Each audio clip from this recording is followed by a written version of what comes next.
Bueno, pues un gusto estar aquí con ustedes compartiendo esto. Vamos a tratar de no pasarnos de la hora, aunque a mí siempre me pasa. ¿De qué les voy a hablar yo? Design Thinking como metodología para gestionar la innovación.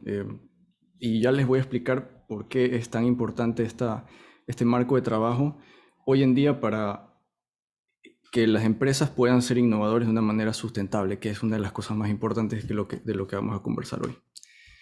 Bueno, como ya me presentaron, pues sí, trabajo como diseñador de interfaces gráficas en ImageTech y aparte soy consultor en Design Thinking y, bueno, y algunas cositas más. Em, Quiero empezar esta charla con esta frase. Me encantaría ver las manos alzadas y preguntarles quiénes ya entraron en pánico al ver esto de aquí o quiénes están de acuerdo. Pues la verdad vamos a tratar de que al final de la charla ustedes todos estén alineados con este enunciado. ¿Qué es la innovación? Empecemos por los conceptos básicos, o el concepto que, al menos a mí, el que más me llama la atención, más allá de todos los conceptos que puedan encontrar en Internet. La innovación es aquel proceso que consiste en generar una idea, desarrollarla e implementarla en un mercado o grupo de usuarios, quienes a su vez reconocen ese nuevo producto o servicio como algo novedoso y que soluciona un problema y además agrega valor, que es uno de los puntos más importantes que debemos reconocer para que realmente se pueda algo llamar innovación. Y conozcamos un poco, vamos a hacer un repaso breve sobre conceptos y la importancia de este tema en particular. ¿Qué es la innovación disruptiva? Hoy en día conocemos, por ejemplo, servicios que seguramente muchos hemos usado como Airbnb o Uber. Son servicios que vinieron a cambiar modelos de negocio por completo y hacer una disrupción en mercados. ¿Qué pasó en otras épocas? Y aquí lo ilustro con este par de ejemplos. Tenemos, por un lado, el momento en que la sociedad pasó de escuchar radio a ver televisión como medio de información o entretenimiento. Estamos hablando de una innovación disruptiva, para simplificarlo de alguna manera, ¿no? De la misma forma, cuando pasamos de la carreta y los caballos al vehículo motorizado, era una disrupción en la forma como la gente se transportaba, totalmente disruptivo. Pero ¿qué pasa de ahí en adelante? Hay cambios incrementales, hay modificaciones, modernizaciones digamos, en este caso del televisor. ¿Ya? La tecnología avanza, tenemos nuevos features, igual en los vehículos, de pasar de un vehículo de llantas y un motor, pues hoy en día se manejan solos. Entonces vemos que hay un proceso incremental de mejora y de adaptación a la sociedad, ¿no? Porque la sociedad finalmente tiene que aceptar y tiene que haberle generado un valor el que estos cambios existan y las empresas los hayan propuesto. Si no, pues no estamos hablando de innovación. Acordémonos de la definición original. Entonces, como les decía, ¿no? Innovación incremental tiene que ver con una mejora que está alineada con los valores corporativos existentes y no modifica, digamos, el core de negocio. Entonces, por eso una empresa que hace innovaciones pequeñas sobre sus productos o servicios, pues bueno, pueden llamarse innovación, a pesar de que se podrían confundir con mejoras incrementales, pero acordémonos del concepto original de que tiene que agregar valor. En cambio, la innovación disruptiva, esta sí se refiere a un concepto de producto o servicio que irrumpe en un mercado existente y crea un segmento de mercado completamente nuevo. Es nuevos modelos de negocio inesperados y que además, bueno, este tipo de cosas por lo general generan resistencia. Recordemos, podemos hablar incluso hasta de todo lo que tiene que ver con fintech. Bitcoin hoy en día se puede considerar una innovación disruptiva. Está generando adopción, está generando que la gente lo use y le agregue un valor en sus vidas, pero también genera resistencia. Y algunas características, y aquí voy a centrarme un ratito porque esto lo vamos a ver al final y van a ver por qué esto es importante. Algunas características de la innovación, hay más características, pero yo quise elegir estas de aquí, hablando de la innovación incremental, ¿no? Que es gradual, como es evidente. La suerte está sumamente involucrada, porque hay un tema súper interesante y es que nosotros no podemos predecir cuándo va a suceder una innovación. No hay forma de decir, bueno, el próximo año voy a sacar un producto innovador. No puedes saberlo porque tiene que haber adopción y esa adopción muchas veces la sociedad o la gente o las comunidades o el mundo no está lista para recibirlo y vamos a ver una historia súper simpática al final si es que me alcanza el tiempo. Es diferente a una invención. Si yo invento una pluma espectacular que hace maravillas y la guardo en un cajón, pues eso nunca va a llegar a ser una innovación porque no llegó a la sociedad, no agregó valor a nadie. Bueno, es un deporte de equipo, lo vamos a ver también en función de Design Thinking. Necesita experimentación, es importantísimo, y aquí recuerdo un poco lo que decía Alexander, ¿no? Todas las metodologías ágiles que te permiten hacer experimentación dentro del marco de un proyecto, que te permiten iterar ágilmente, son parte de las cosas que uno tiene que considerar cuando habla de innovación, porque si no hay experimentación, si no hay capacidad de fallar, capacidad de aprender de los errores, pues difícilmente puedes llegar a construir algo relevante. Que ahorra recursos, pues sí, suena bastante obvio, y florece en libertad. Eso es importantísimo porque depende también del marco en el que tú te muevas, no de la sociedad. O sea, es evidente que en espacios como Corea del Norte, por ejemplo, por dar un ejemplo muy, muy radical, no puede haber innovación, no hay espacio para este tipo de cosas. Y un poco yendo hacia una de las características que les mostré ahorita, ¿no? Que tiene que ver, la suerte tiene mucho que ver, pues aquí hay dos ejemplos clarísimos de algo que no estaba predestinado para suceder, pero que sucedió, que generó un valor y que se convirtió en una innovación. Esto como ejemplo histórico.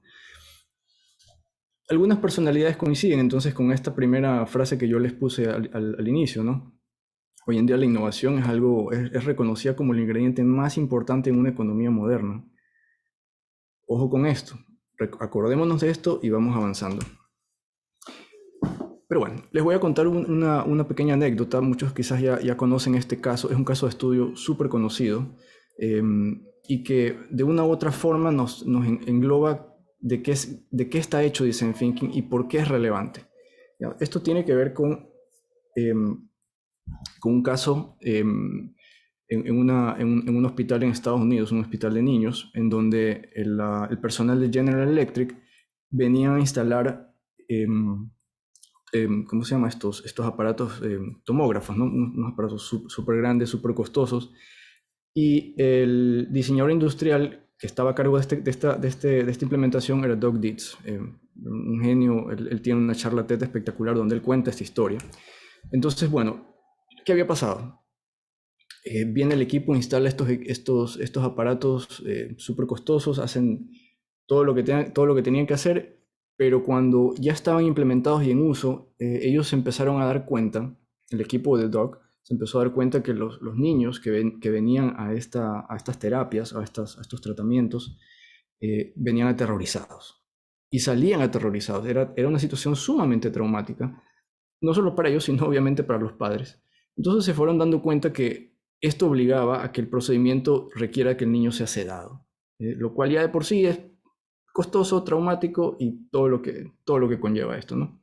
Entonces partieron de esa observación y dijeron, bueno, algo tenemos que hacer, pongámonos creativos, tenemos un equipo fantástico de diseñadores, hay que hacer algo. Entonces, bueno, agarró a su equipo y partieron de una premisa, y esto es una de las herramientas de Design Thinking que se llama el cómo podríamos, que es un set de preguntas y es una herramienta que se ve en la parte de ideación, que nos da el paso a generar ideas, a generar una lluvia de ideas para poder llegar a una solución. Entonces, partes de una pregunta de cómo podría solucionar algo. En este caso, cómo podría convertir una máquina de un scan de este tipo para niños que tienen miedo a estos tratamientos en una aventura. Esta herramienta nos muestra que podemos usar diferentes enfoques, muchísimos enfoques, y si tenemos tiempo les puedo mostrar algunos súper interesantes, porque es una herramienta súper buena. Entonces partieron de esta premisa, hicieron una investigación, juntaron a todo el equipo, y lo más interesante de todo es que esta metodología sí te dice, como parte fundamental de su accionar, es que tú tienes que ponerte en los zapatos de quien estás tratando de solucionar un problema. Es parte de la metodología, ya lo vamos a ver en detalle un poquito más adelante. Entonces, eso fue exactamente lo que ellos hicieron. Se pusieron en los zapatos de los niños, tratando de entender qué era tan traumático y cómo podían ellos mejorar esta experiencia. Finalmente, se les ocurrió convertir no el aparato en sí, el aparato nunca lo modificaron, no es que los cambiaron por unos más chiquitos o menos ruidosos, simplemente lo que hicieron fue de una manera súper creativa crear una experiencia alrededor del tratamiento. Entonces a los niños ya no les decían vas a ir a hacerte una tomografía, sino que vas a ir a una aventura pirata. Y esto obviamente para el niño, que en su inocencia pues hace pensar que él finalmente no lo iban a hacer, no iba a ir a un tratamiento, no iba a meterse en una máquina ruidosa horrible, sino que iba a una aventura. Entonces cambias completamente el mindset del chico, y los resultados que obtuvieron al hacer esto de aquí pues fueron fantásticos. Lograron reducir el número de niños sedados al 10%. Todo eso es una cadena de mejoras, ¿no? Porque es menos costoso, es menos traumático, por todos lados está súper bien. Entonces, Design Thinking lo que nos dice en su core de definición es que esta metodología combina tres cosas en particular, que es la viabilidad tecnológica, la viabilidad de negocios y lo que la gente realmente desea y necesita. Y ya vamos a ver un poquito más adelante este detalle. Y eso lograron con este proyecto. Finalmente, tecnológicamente funcionaba el aparato y ellos no tuvieron que cambiarlo. La tecnología estaba ya activa. Lograron reducir costos, lo cual hizo que esto sea viable en términos de negocio. Y para los niños era una aventura, entonces lograron cumplir un deseo, o sea, lograron mejorar algo que ya de por sí estaba muy mal. Entonces, en este caso, por eso es un caso tan emblemático este que se cuenta, y no es un caso nuevo, pueden ver la charla TED de Doug Dietz en YouTube. Y él decía al final, ¿no? Cuando diseñas cosas con propósito, pues buenas cosas sucederán. Yo creo firmemente en esto. ¿Y cómo podríamos definir, o mejor dicho, cuál es la definición de uno de los gurús, digamos, de esta disciplina, que es Tim Brown? Él dice, ¿no?, que es una disciplina que usa la sensibilidad y los métodos de los diseñadores para hacer coincidir las necesidades de las personas con lo que es tecnológicamente factible, y que usa una estrategia viable de negocios que además puede convertir algo que agrega valor a las personas. Y aparte es una oportunidad en el mercado, ¿no? Entonces empiezan a ver cómo esto se combina con los conceptos de innovación, ¿no? Agregar valor. Es súper importante esa parte. Ahora bien, esta es la definición de Tim Brown. A mí me gusta mucho más usar esta de aquí, que es la que yo siempre vengo comentando en mis talleres y en mis charlas. Para mí es, ante todo, un cambio de mentalidad en la organización. Y la organización puede ser una empresa muy grande o puede ser un equipo ágil dentro de una empresa o un pequeño equipo en cualquier organización, ¿no? Que utiliza además un conjunto de herramientas y procesos que le permiten gestionar la innovación de una manera eficiente y sustentable. Ya vamos a ver por qué. Sirviendo incluso para la solución de problemas sociales. Ojo, esto es interesante y es importante porque quizás hay confusión, de hecho sí lo he escuchado, que me dicen que, bueno, Design Thinking es como para las empresas grandes, es para solucionar problemas tecnológicos, o cuando estoy creando un producto, o quizás un producto digital o algo así. Para nada. Design Thinking es tan versátil en la forma como puedes aplicar los modelos o las herramientas del modelo, que puedes utilizarlo para solucionar absolutamente cualquier cosa, literalmente cualquier cosa. Y por eso cuando les hablo de modelos, seguramente alguna vez que hayan hecho una búsqueda de Design Thinking deben haber encontrado con diferentes gráficos que representan la metodología en sí, ¿no? Uno muy conocido es el primero que lo desarrolló el Hasso-Plattner Institute, que habla de las diferentes etapas de Design Thinking, ¿no? IDEO tiene uno muy parecido, el SAP tiene otro también que es muy parecido. Ni uno es mejor o peor, simplemente son diferentes y aplican de manera particular las diferentes etapas de la metodología, pero funcionan de la misma forma y el core es el mismo para todos. ¿Cuál es quizás uno de los más populares? Es el del doble diamante.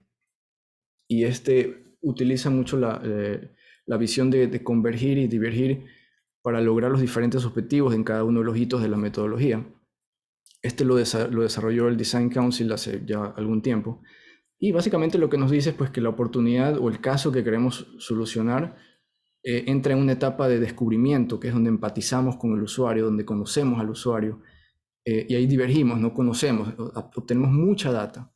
Luego, en la parte de convergencia, tenemos que llegar a una solución, a una definición del problema, que es fundamental, porque si no conocemos exactamente el problema que queremos solucionar, pues difícilmente vamos a encontrar una solución relevante. Y después diverges de nuevo hacia la ideación. Es cuando entra esta herramienta del cómo podríamos que les acabo de mencionar, lluvia de ideas y un montón de subherramientas que son parte del proceso de crear diferentes soluciones o diferentes ideas de soluciones para después llevarlas a la parte donde convergimos otra vez hacia qué es lo que vamos a validar, cuál de todas estas soluciones que hemos pensado y que el equipo se fumó un día entero tratando de ponerlas en un papel, pues bueno, esas las llevamos a una matriz, lo vamos a ver más adelante en detalle, y terminamos con una solución no lista para el mercado, no es un MVP. Design Thinking no pretende tener un producto mínimo viable que yo ya puedo poner en el mercado. Design Thinking lo que te propone es tener una solución validada, y eso es súper importante porque a partir de eso tú empiezas a crear. Y esto se ve, por ejemplo, cuando trabajamos en los talleres. Esto es un canvas que yo desarrollé hace ya algún tiempo. Cuando empiezas a trabajar en este tipo de marcos, lo interesante es que el mismo canvas que utilizamos te permite no desenfocarte de todo lo que tiene que ver con la metodología, ¿no? Y en este caso, pues tienes una sobrevista completa del proyecto mientras vas avanzando en los diferentes pasos. Y hace rato también Alexander les comentaba, bueno, cómo se compaginan estas metodologías, y por eso decía, les comentaba al inicio, que probablemente habría sido un poquito más interesante que él venga después de mí, porque lo que él estaba comentándonos de Scrum está un poquito más atrás en el proceso. Design Thinking es como esa parte inicial donde conoces al usuario, donde detectas el problema, donde generas algo que te permita ahora sí desarrollar una solución que tú vas a empezar a iterar y poner en manos de las personas. Y me voy a detener un poquito en esto de aquí, que es una de mis partes favoritas, que no tiene necesariamente nada que ver con la metodología, pero es súper importante. Es súper importante porque finalmente, me encantaría ver las manitos alzadas, si yo les pregunto a ustedes quiénes quisieran desarrollar un producto que la gente odie, o que no lo puedan usar, o que detesten tener que usarlo, pues seguramente nadie me va a levantar la mano. Entonces, por eso es tan importante no perder de vista los conceptos de experiencia de usuario. Y esto es algo que yo siempre agrego en mis presentaciones. Y tiene que ver con el hecho de que todo lo que está alrededor de nosotros ha sido diseñado por alguien. Prácticamente todo. Ya sea desde el producto casero que estamos usando en la cocina, hasta nuestro vehículo, hasta los aviones, hasta el micrófono que tengo aquí enfrente mío, hasta el mouse, hasta la camisa que estoy usando. Todo ha sido diseñado por alguien en algún momento, ¿ya? Pero no todas las experiencias de esos diseños son siempre buenas. Y todos hemos tenido experiencias terribles utilizando páginas web, o utilizando una aplicación, o utilizando un producto, o lo que sea, o también hemos tenido buenas experiencias, y eso es súper importante reconocer porque alguien diseñó eso, y probablemente ustedes en este caso estén en la posición de ser esos diseñadores, de ser esos constructores, de ser ese equipo que está buscando crear una solución y un producto relevante para las personas, ¿no? Entonces, muchas veces perdemos esto de vista, ¿no? ¿Qué experiencia le voy a dar a las personas que van a usar mi producto o servicio? Y qué experiencia estoy esperando tener de ellos, ¿no? Y no puedo perder de vista el hecho de que debe ser algo que amen usar, porque si no, simplemente pues te van a dejar de lado. Y lo que queremos realmente evitar son este tipo de cosas, ¿no? Pensemos desde el inicio, alineemos a nuestro equipo desde el inicio a que los productos y servicios que vayamos a desarrollar ofrezcan la mejor experiencia posible. Y para eso, esta metodología también es parte de lo que debemos adoptar en nuestras organizaciones. No es solo cambio de mindset, sino es efectivamente crear productos que la gente ame. Y creo que, bueno, este es uno de mis ejemplos favoritos, espero que nunca les pase. Esto es lo que queremos evitar, ¿no? Y tenemos la capacidad de hacerlo si nos ponemos si nos ponemos en los zapatos del usuario, si desarrollamos los productos como deben ser, de la forma y con la metodología que debe ser. Y aquí, por ejemplo, bueno, yéndonos hacia el otro lado, cosas que han sido desarrolladas y que realmente le agregan un valor a la sociedad, a sus usuarios. Por ejemplo, los productos que tienen algún feature especial, alguna característica especial que le permite a las personas con algún tipo de discapacidad poder identificarlos exactamente, ¿no? Con precisión. Entonces, este tipo de cositas le hacen la vida más fácil a alguien y nosotros tenemos que poder pensar en eso. Y bueno, mira, Mijaly, bueno, ¿qué tiene esto que ver? ¿Y por qué la experiencia es tan importante? Pues bueno, vámonos un poquito a la definición, al core de esto, ¿no? Experiencia de usuario o user experience tiene que ver con la persona y con la experiencia que tiene esa persona al usar un producto, al contactarse con tu empresa, al usar un servicio, lo que sea. Simple, ¿no? O sea, lógico, obvio. Y esto es importante porque la experiencia de usuario tiene que ver con las emociones. Y el ser humano es emocional. Nosotros tomamos decisiones emocionales con la emocionalidad. Esto es biología.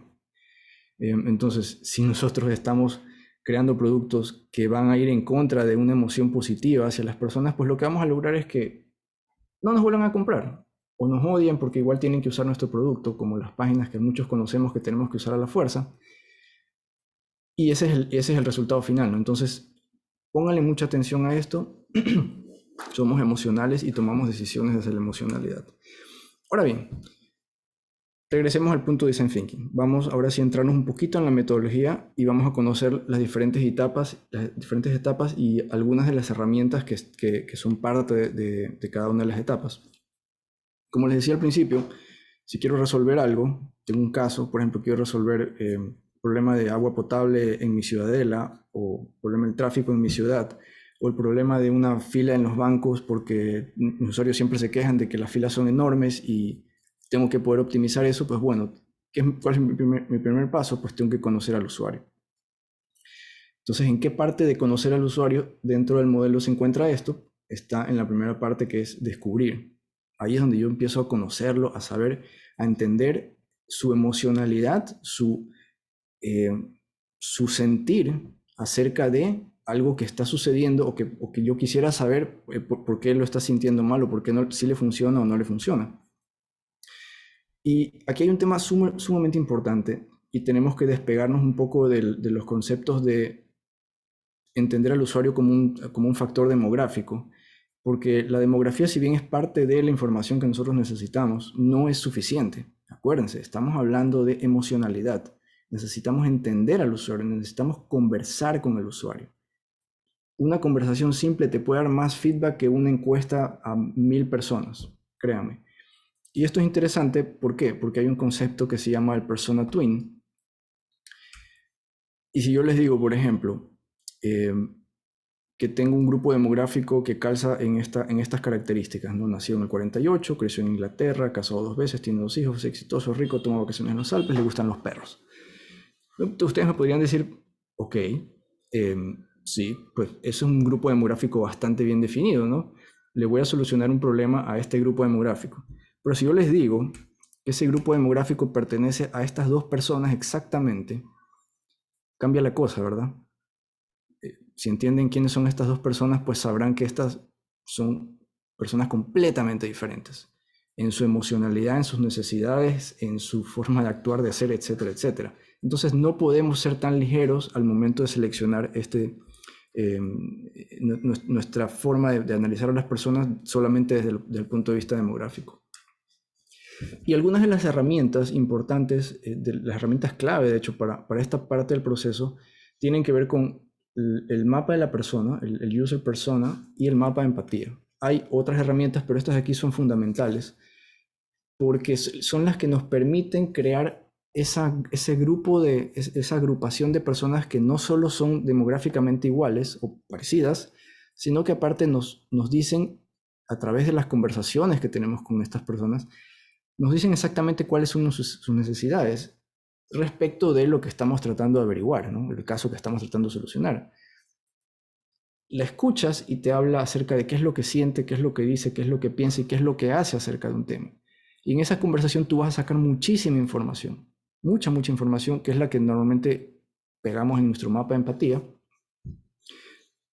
Hacemos algunas entrevistas, no tienen que ser muchas, esa es la belleza de esto, no tenemos que hacer 100 entrevistas ni 50 entrevistas, basta con tener un feedback de unas 8 o 10, si quieres un poco más, dependiendo del presupuesto o del tiempo que tengas, y vas a ver que vas a tener un feedback espectacular de lo que necesites saber para entender realmente los problemas de ese grupo objetivo.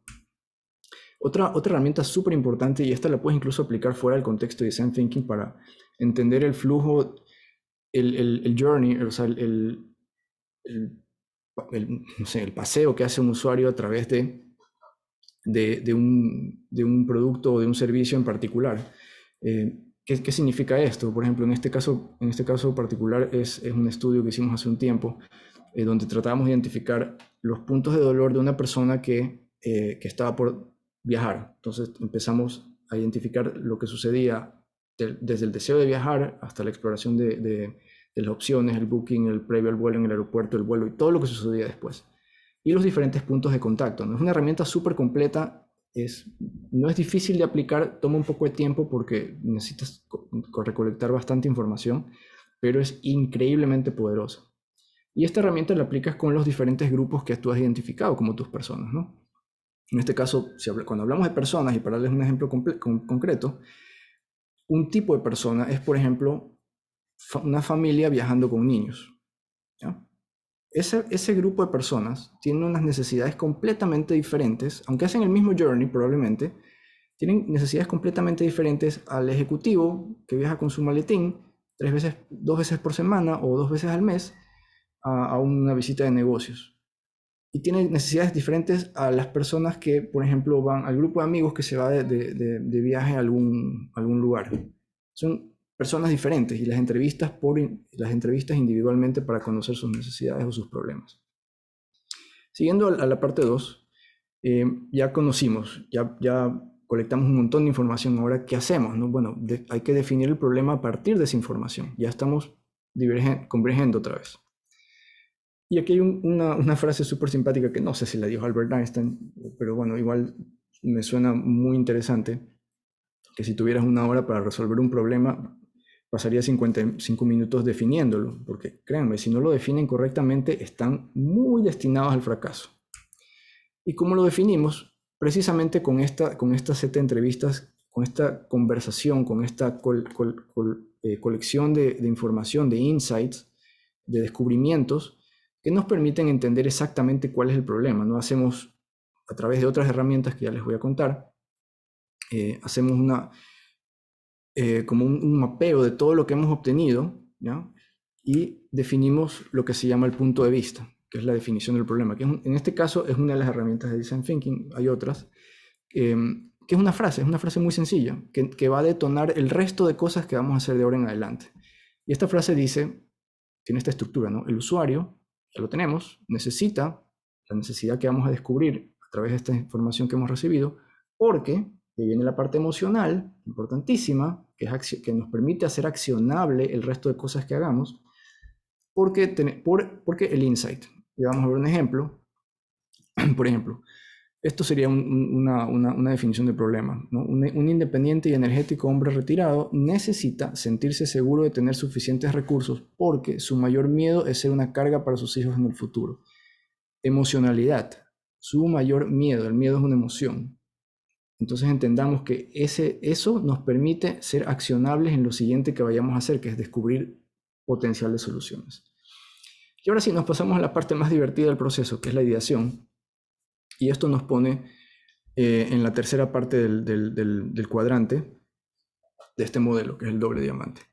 Y aquí sí es el momento de ponerse súper creativos, es el momento de agarrar a todo el equipo y llevárselo a algún lugar, encerrarse un par de horas con todas las comodidades, con el ambiente lúdico que quieran poner y empezar a sacar diferentes ideas que podrían dar solución a lo que ya hemos identificado, ¿no? Y una de las frases que me encantan en este contexto es que la mejor manera de tener una buena idea es tener un montón de ideas.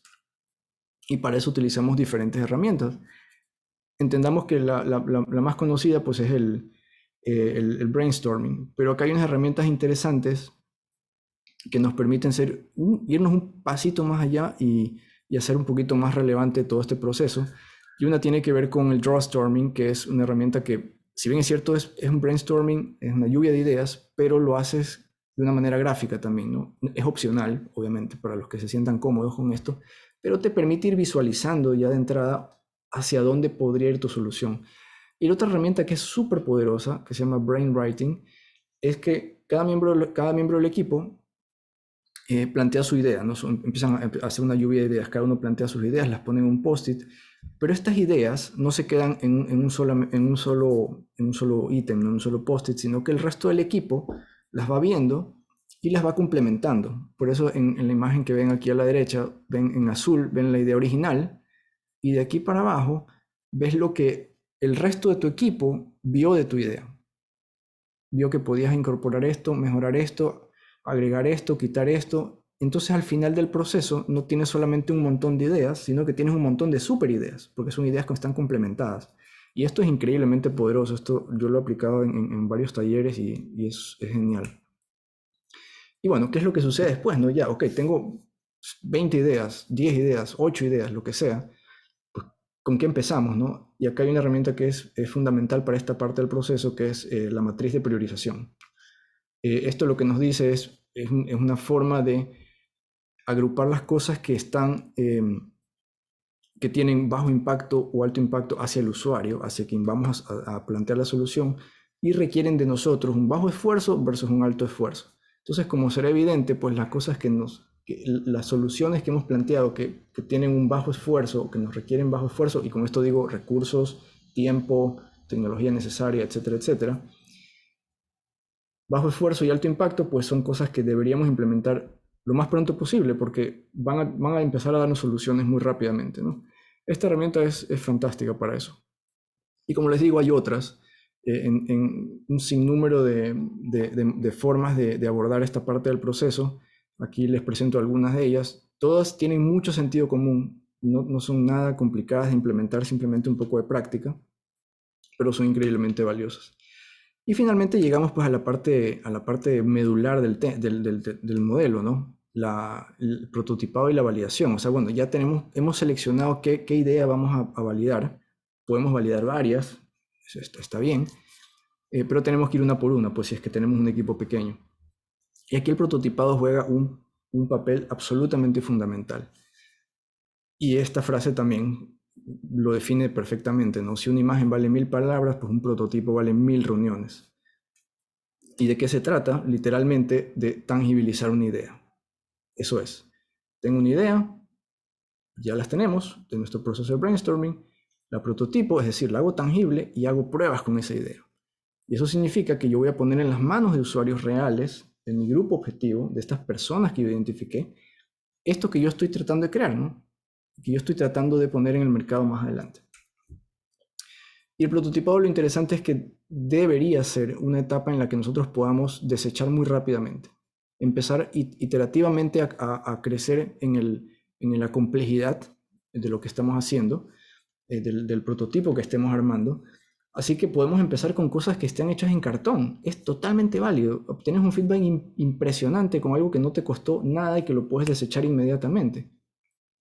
Por supuesto que puedes de hecho tienes que ir escalando en este proceso, por eso es iterativo, y finalmente pues logras cosas mucho más complejas. ¿Y qué pasa con las cosas que no son tangibles? ¿Qué pasa con un servicio? Pues bueno, eso es también prototipable. Es totalmente válido hacer, por ejemplo, el prototipo de un servicio, como este ejemplo que están viendo aquí, donde yo con cajas literalmente puedo ver la manera de cómo abordar a un cliente. En este caso no estoy seguro de qué se trata esto, pero me puedo imaginar que están abordando a un cliente que va a pedir un servicio, por ejemplo, y queremos ver si el proceso, cómo está mapeado de la forma que nosotros lo hemos mapeado, funciona. Por la ubicación de los empleados, por la ubicación, por la forma como te abordo, etcétera, etcétera. Entonces, es muy flexible, no tiene necesariamente que ser un producto físico. Y esta experiencia yo la he tenido en varios talleres de prototipado que he hecho y es increíblemente enriquecedora porque obtienes información que a veces se te pasa porque tú estás muy metido en el problema. Por eso dicen también, ¿no? En esta metodología, ¿no? Que tienes que enamorarte del problema y no de la solución. Porque el problema es el core de lo que quieres solucionar. Tu solución probablemente vayas a tener que desecharla en algún momento o cambiarla porque no está funcionando. Y en este paso los invito a ver la película del fundador, que es como hicieron la cocina de McDonald's. Ellos también aplicaron de una u otra forma una de estas etapas de Design Thinking, prototipando a muy bajo nivel cómo debería funcionar esta cocina que ellos querían idear, antes de construirla, obviamente, ¿no? Que la inversión de construir una cocina es enorme. Ellos lo lograron hacer a través de este proceso iterativo, sencillísimo, baratísimo, que les dio resultados pues espectaculares. Y la última parte del proceso, y no menos importante, pues bueno, ¿qué hago con mi prototipo? Pues no, tengo que validarlo. Ya lo hice, ya lo armé, pues empiezo a validar, empiezo un proceso iterativo de validaciones, porque todas las ideas son supuestos hasta no validarlas. Así de simple. Y acá hay un caso interesante que es lo que quizás algunos lo conocen, pero bueno, Netflix, por ejemplo, ellos utilizan el método científico simplificado, que es básicamente tener una hipótesis de algo, hacer experimentos, A/B testing y explorar los resultados. Entonces, lo interesante de cómo lo hacen ellos, y bueno, algunas empresas también lo hacen a su manera, porque es un producto digital, es digamos, relativamente fácil hacer esto. Todos los que tienen Netflix, digo todos porque yo no tengo, siempre cuando interactuamos con la aplicación, pues vemos una interfaz, ¿verdad? Y en esa interfaz vemos botones, vemos la guía, ya cuando estamos viendo la película o la serie, pues tenemos los diferentes botones, las diferentes interacciones dentro de la aplicación. Eso que nosotros estamos viendo normalmente es la experiencia de control, es la experiencia que estamos viendo todos en este momento. Ahora bien, Netflix, o sea, el equipo de trabajo de Netflix que también trabaja con estas metodologías, dice, bueno, tenemos la hipótesis de que ahora la gente, por ejemplo, va a llegar mucho más rápido a una película o a una serie que está buscando si cambiamos el color de un botón, por ejemplo. ¿Y qué es lo que hacen? Empiezan a hacer diferentes variaciones de eso y empiezan a experimentar con nosotros, que es lo interesante. Entonces, no solamente algunos de ustedes van a ver la experiencia de control, la que hemos estado viendo en el último mes, o las últimas 2 o 3 semanas, sino que algunos van a empezar a ver una variación. Quizás no te des cuenta, quizás sí, ¿ya? Y van a empezar a recopilar la información de las interacciones que esta gente está teniendo con esas nuevas experiencias que ellos han cambiado. Ellos tienen una hipótesis, ¿no? Y empiezan a generar diferentes experiencias alrededor de eso. Y pueden ser varias, pueden ser un montón. De hecho, lo hacen casi todo el tiempo. Y se dan cuenta de las reacciones, que es lo importante, ¿no? Yo no, y ahí es donde viene el punto. Ellos hacían de hecho encuestas y hay una historia súper interesante al respecto, ¿no? La encuesta les daba cierta información, pero cuando hacían este tipo de experimentación en el que ponían literalmente al usuario a usar esto que estaban tratando de implementar para cumplir o no la hipótesis que tenían, les daba resultados completamente diferentes, porque la gente te dice, ¿no? ¿Te gustaría que el botón sea verde? Sí, le pones verde y él nunca le hizo clic. Entonces, ya vamos a ver por qué. Entonces, una vez que hacen todos estos tests y se dan cuenta que efectivamente esa hipótesis que tuvieron y ese cambiecito que hicieron, da muy buenos resultados, mejores resultados que la versión que estaban teniendo como experiencia de control. Entonces, lo que sucede es que esa nueva experiencia es la que se convierte en experiencia de control y vuelve el ciclo de nuevo. Es fantástico y es súper simple, o sea, conceptualmente tiene mucho sentido, ¿no? Mucho sentido común. Y aquí ya esto es hacia donde iba, ¿no? Tú tienes que observar lo que tu usuario hace y no lo que te dice, ¿no? Por eso, cuando nosotros queremos ir con una encuesta, decirle a un usuario, ¿te gustaría utilizar la nueva aplicación de mi banco que es fantástica? Probablemente algunos te digan sí, otros te digan no, pero en el momento en que se la pones en las manos y dices, bueno, ahí la cosa puede cambiar radicalmente, ¿no? Entonces, por eso tenemos que observar qué es lo que el usuario hace y no qué es lo que te está diciendo. Regresamos a este punto y quizás todavía se estén preguntando, bueno, ¿y cuál es la conexión de innovación con Design Thinking? Acuérdense que yo les puse esta pequeña lista al inicio, ¿no? De algunas características. Gradualidad, la suerte, diferente a una invención. Y aquí hay 4 puntos fundamentales que espero haber sido más o menos claro en lo que les estuve comentando de Design Thinking. Y efectivamente es un deporte de equipo. Design Thinking tú no lo puedes aplicar solo. No puedes ser tú un equipo de Design Thinking. Necesitas gente dentro de ese equipo. Y pueden ser varios equipos dentro de una organización. Puede ser un equipo no tan grande, no pueden ser 50 personas, ¿ya? Pero sí es importante la multidisciplinaridad del equipo. No podrían ser 5 ingenieros de sistemas o 5 contadores o 5 diseñadores. Necesitas multidisciplinaridad y seguramente gente de diferentes áreas. Eso es súper importante. Experimentación, lo acabamos de ver, ¿no? Prototipar, probar, experimentar y validar. Y finalmente, si eso funciona, vamos. Si no funciona, vamos para atrás. Ahorra recursos, por supuesto, porque lo que vamos a generar seguramente es algo que va a causar un impacto importante y vamos a pensar en que lo que estamos construyendo va a ser más eficiente que lo que ya existe, ¿no? Porque queremos solucionar un problema. Acuérdense que si no hay un problema, no tenemos razón de tener un emprendimiento o una empresa. Florece en libertad, ¿por qué? Porque necesitamos tener la capacidad de experimentar. Esto es súper importante, ¿no? Design Thinking se fundamenta en ese proceso de experimentación al final. Entonces se dan cuenta que al menos esos 4 puntos son absolutamente compatibles con la innovación y por eso Design Thinking es reconocida como una metodología que te ayuda a gestionarla. ¿Por qué? Porque el modelo y las herramientas que tiene pues te llevan a eso, ¿no? Y si pensamos en coyunturas, y aquí yéndonos por un par de ejemplos ya más concretos, vean lo que le pasó a empresas que uno dijera, bueno, en la pandemia, ¿qué iba a hacer Airbnb? Pues si su core de negocios era recibir gente en casas, o sea, que la gente viaje y pase tiempo en casas de otras personas, ¿no? Cuando todo estaba cerrado, no habían vuelos, estaba todo bloqueado, imagínense. Pues básicamente ellos pusieron a funcionar su maquinita de creatividad, pusieron a funcionar esa capacidad de agilidad que tienen estas empresas nuevas, que a veces es difícil incorporar en corporaciones grandes que tienen estructuras muy, muy arraigadas, y esto lo mencionaba Alexander también hace un rato, ¿ya? Ellos pudieron pivotear su modelo de negocio con mucha facilidad. ¿Y con qué salieron? Y esto es una captura real del sitio de ellos en época de pandemia. Se fueron por las experiencias en línea, que esto existía ya hasta cierto punto, pero lo potenciaron de una manera que les permitió mantener el negocio haciendo un cambio en su core, ¿no? Experiencias en línea, que son fantásticas, estadías largas, que eso sí era viable, porque acuérdense que muchas veces si tú podías llegar a viajar, tenías que hacer cuarentena. Entonces, ¿qué ibas a hacer si tú querías irte 2 días a otra ciudad? No podías, pues igual tienes que quedarte los 14 días que te hacían quedar. Y el aislamiento y el alojamiento para personal de emergencia de COVID, pues espectacular. Entonces, tener la capacidad, el mindset dentro de tu organización para pivotear tu modelo de negocio sin quebrar, sin morir en el intento, eso te lo dan estas metodologías. Otro ejemplo, conciertos, obviamente, totalmente baneados. Y no sé si se va a escuchar el audio aquí.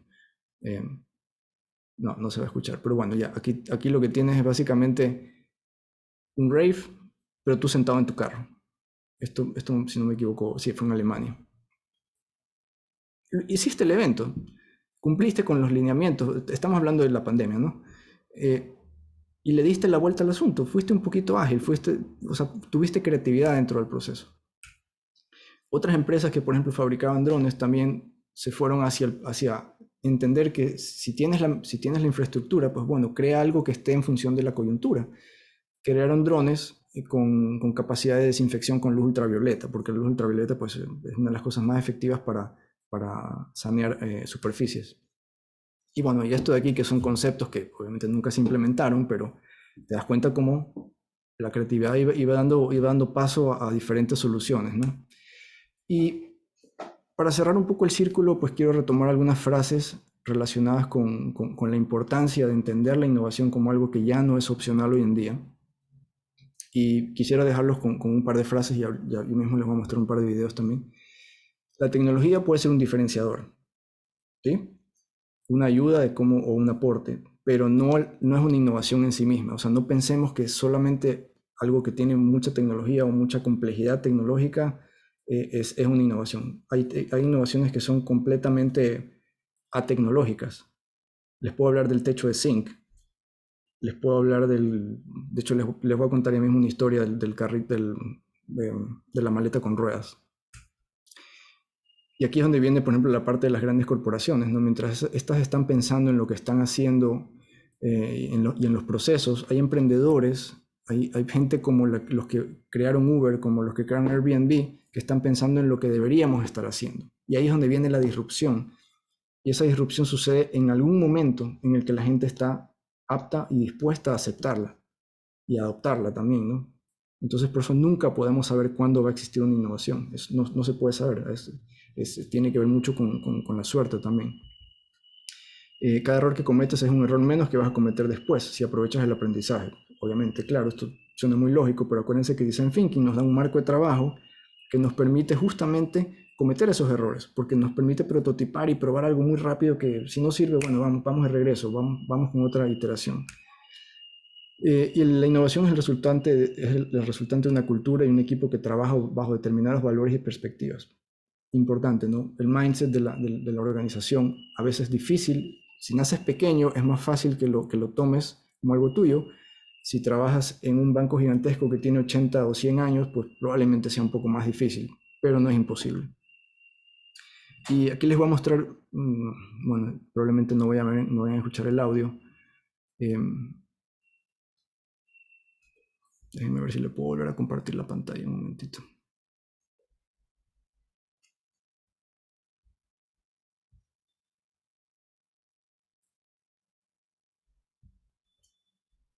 Ok. Esto es un ejemplo de creatividad. South Korea is a unique market. Tesco has been evolving itself, adjusting to the local market. It even changed the name itself from Tesco to Home Plus. And at last, it grew to rank number 2 in Korea. But Tesco had to overcome one obstacle, a fewer number of stores compared to the number 1 company, Emart. Mission: could we become number 1 without increasing the number of stores? We made an in-depth study into Koreans once more. Koreans are the second most hardworking people in the world. For them, grocery shopping once a week is a dreaded task. So we decided to approach these busy and tired people. Idea: let the store come to the people. We created virtual stores, hoping to blend into people's everyday lives. Our first try was subway stations. Although virtual, the displays were exactly the same as actual stores, from the display to the merchandise. Only one thing was different. You use smartphones to shop. Scan the QR code with your phone and the product automatically lands in your online cart.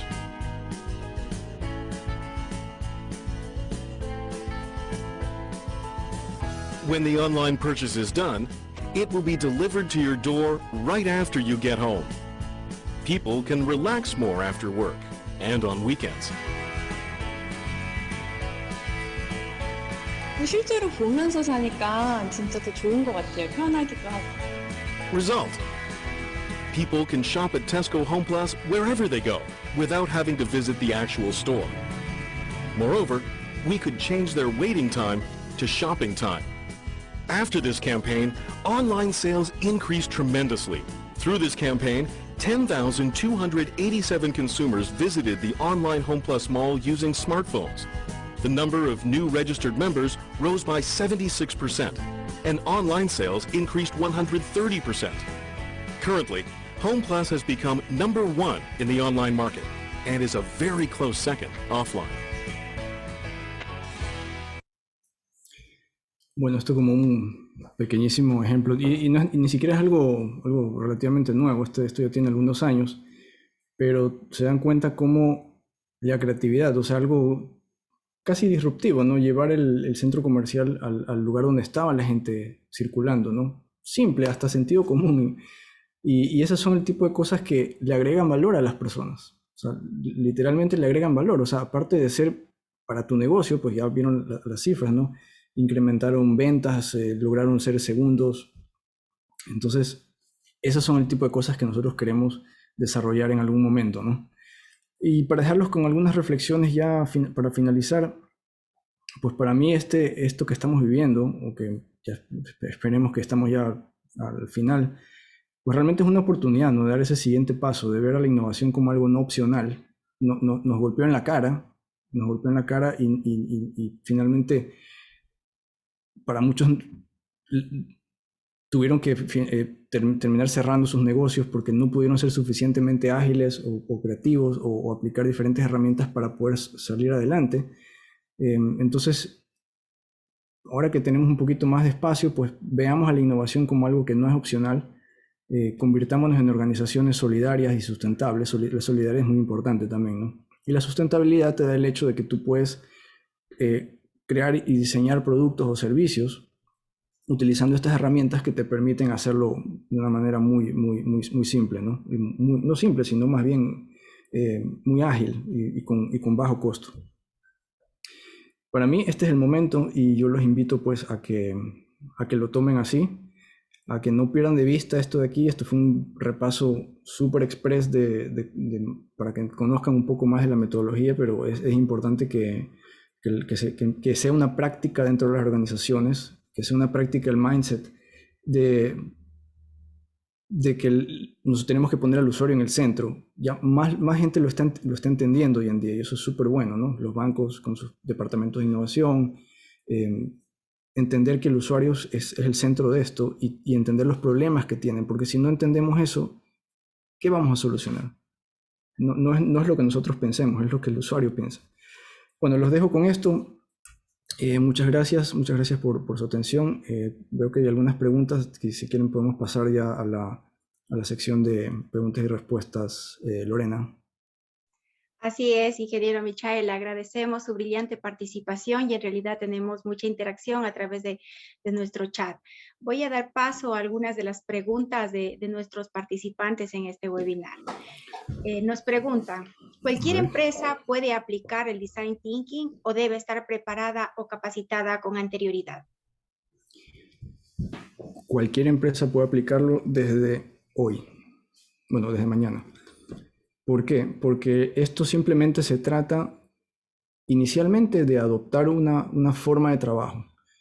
Claro, o sea, por supuesto, vas a tener que hacer al menos un taller o vas a tener que quizás contratar un consultor si tienes los recursos para eso.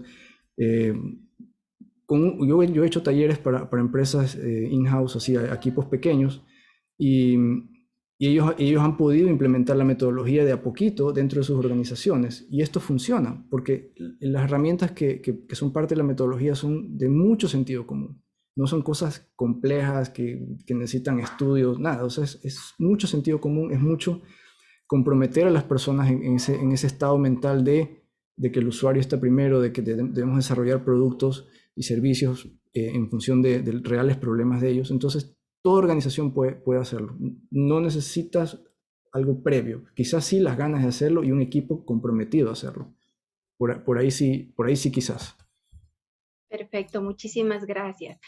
Otra pregunta.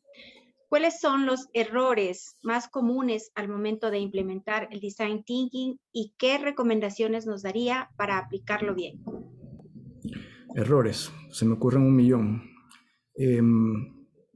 Pensar que lo puedes hacer solo sería un error, ¿no? O sea, yo llego y digo, voy a aplicar Design Thinking en mi empresa o en mi equipo y no tienes gente que te apoye, pues bueno, no vas a llegar a ningún lado.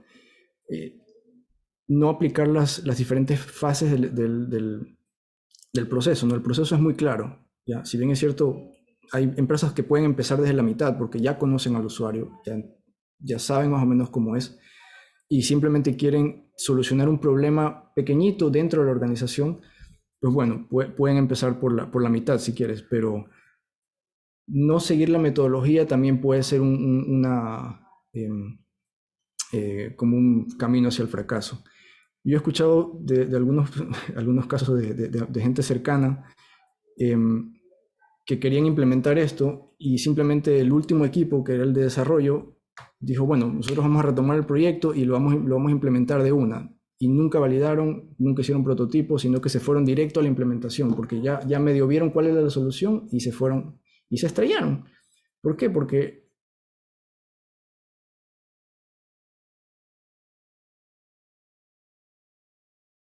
oye, pero esto no tiene sentido. ¿A dónde le hago clic? Necesitas tener eso, necesitas poder validarlo. Entonces ese es un error común, ¿no? Pensar que ya encontré la solución, me voy directo a implementarla y a pedir presupuesto y marketing y todo, ¿no? Eso puede ser un error. Entonces, ¿qué hago para no caer en eso? Pues aplicar la metodología como es, simplemente. Muchísimas gracias. Una última pregunta. Podemos seguir, ¿eh? Yo no tengo problema. Para los que sí ¿Qué quieran quedar aquí un diferencia rato. el design thinking de la metodología de resolución de problemas como lo es Scrum? Más que diferente, son complementarias. Acuérdense de lo que nos contaba Alexander hace un rato. Scrum tiene más que ver con el proceso iterativo que estás haciendo para entregar valor sobre algo que ya estás construyendo. Un software, un producto.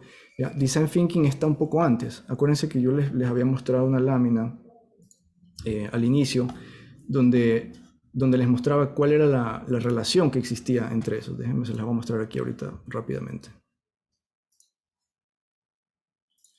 La idea es que no es que una es mejor, no es que una funciona y la otra, una es mejor que la otra, no es que uso una en vez de la otra, son complementarias y suceden en diferentes momentos del desarrollo de un proyecto, ¿ya? Esto es lo que les quería mostrar. Entonces aquí tenemos Design Thinking al inicio, prototipado, validaciones, Design Sprint, aquí está Lean Startup, por aquí está Scrum también metido. Son herramientas que suceden en diferentes momentos del desarrollo. ¿Ya? No son comparables como una mejor que la otra o una en vez de la otra. Entendamos eso, ¿no? Por eso les decía que Design Thinking también no pretende entregar un producto mínimo viable. Yo no salgo con un producto que ya voy a poner en una percha. Yo salgo con algo que digo, esto está validado, ahora sí vamos a desarrollarlo. Y vamos a desarrollarlo con la seguridad de que va a funcionar, porque ya lo validamos. Esa es la belleza de esto. Perfecto, muchísimas gracias. Quizá para no dejar con dudas a nuestros participantes, voy a hacer otra pregunta. ¿Cuáles son las herramientas que usted recomendaría para realizar la validación del prototipo? Herramientas para la validación. Ok, ya. Primero necesitas el prototipo. Está claro, ¿no? El prototipo puede ser algo físico, algo tangible, puede ser un prototipo digital, puede ser un prototipo en algún software que utilices dependiendo del tipo de producto, ¿no? Obviamente. ¿Ya? Si es un servicio, pues acuérdense de la lámina que les mostré, donde estaban con unas cajas ahí personas atendiendo a otras personas. Necesitas eso primero. Luego, lo más importante que tienes que hacer es poder registrar esa información, ¿ya? Y para eso hay un método que se llama la prueba de usabilidad por observación, me parece. ¿Ya? ¿Qué es lo que tú haces básicamente en ese proceso? Es que tú generas una hipótesis, ¿ya? Y esa hipótesis dice, bueno, yo creo que los usuarios estarán dispuestos a hacer esto en el producto que yo estoy creando. Entonces yo tengo esa hipótesis, yo creo eso, ¿ya? Entonces luego genero una acción, una tarea que este usuario va a realizar, ¿no? Entonces, para validar mi hipótesis, yo hago que el usuario haga esto con el prototipo. Entonces luego el usuario hace eso y yo voy recopilando la información que me va diciendo. Y esto es importante, no es solamente dejarlo solito haciendo, sino que yo tengo que estar ahí. Es un equipo. Mientras yo le estoy haciendo preguntas, porque hay un set de preguntas también que son, digamos, como guías, genero una conversación al respecto de lo que estoy validando y tiene que haber siempre una persona que esté tomando nota de eso, ¿no? Entonces lo que tienes ahí es un registro de experimentación, que es básicamente cómo se maneja. Lean Startup lo maneja con el Javelin, que es una herramienta que sirve para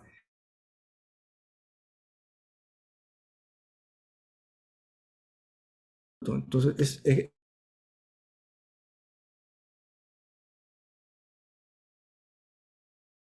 ver si eso que yo que estaba tratando de validar cumple con un criterio. Si el 80% de las personas me dicen, sí, esto funciona perfectamente, pues yo valido que eso funciona.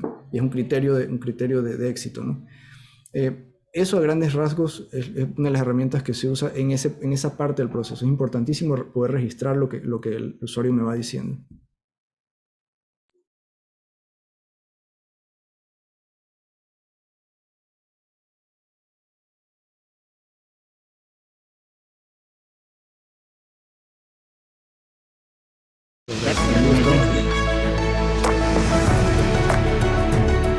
somos una comunidad académica científica, un conjunto de oportunidades, una fuente